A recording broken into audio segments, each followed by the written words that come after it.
दोस्तों, अगर आप भी मुसीबतों से, चुनौतियों से, परेशानियों से डरते या घबराते हैं, उनका सामना नहीं कर पाते हैं, हिम्मत हार जाते हैं, तो ये छोटी सी कहानी ज़रूर सुने।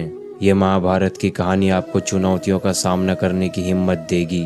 एक बार कृष्ण और बलराम किसी जंगल से गुजर रहे थे। चलते चलते काफ़ी समय बीत गया और अब सूरज भी लगभग डूबने वाला था। अंधेरे में आगे बढ़ना संभव नहीं था, इसलिए कृष्ण बोले, बलराम, हम ऐसा करते हैं कि अब सुबह होने तक यहीं ठहर जाते हैं। सुबह होते ही हम अपनी मंजिल की ओर बढ़ चलेंगे। बलराम बोले, पर इस घने जंगल में हमें खतरा हो सकता है, यहाँ सोना उचित नहीं होगा, हमें जाग कर रात बितानी होगी।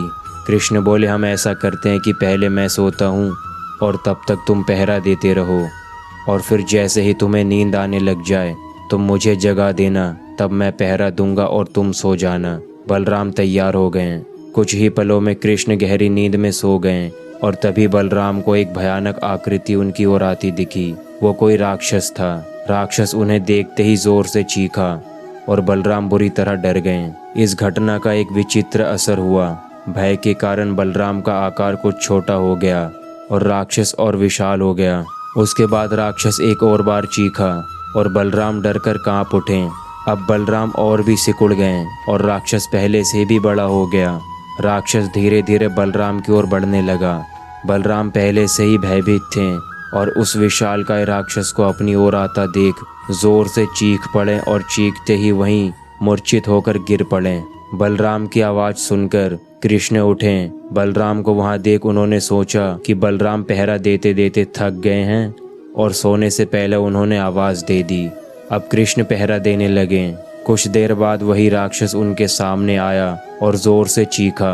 कृष्ण जरा भी नहीं घबराए और बोले, बताओ तुम इस तरह क्यों चीख रहे हो, क्या चाहिए तुम्हें? कृष्ण के साहस के कारण उनका आकार कुछ बढ़ गया और राक्षस का आकार कुछ घट गया। राक्षस को पहली बार कोई ऐसा मिला था जो उनसे डर नहीं रहा था। घबराहट में वो फिर से कृष्ण पर जोर से चीखा।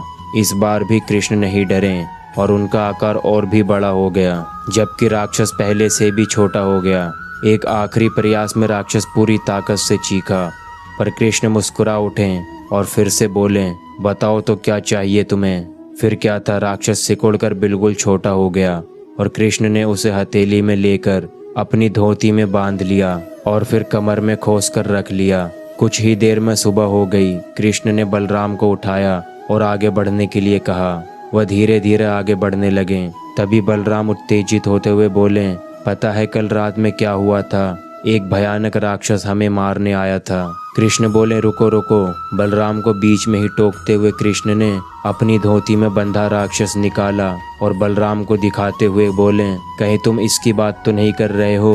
बलराम आश्चर्यचकित होते हुए बोले, हाँ ये वही है, पर कल जब मैंने इसे देखा था तो ये बहुत बड़ा था, ये इतना छोटा कैसे हो गया?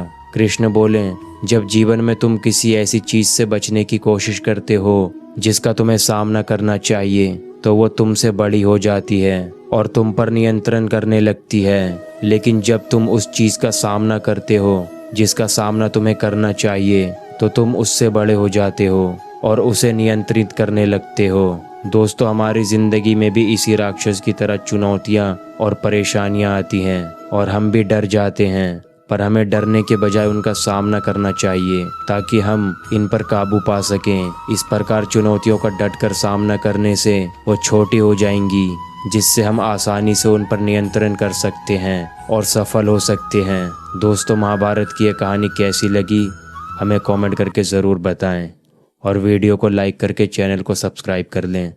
धन्यवाद।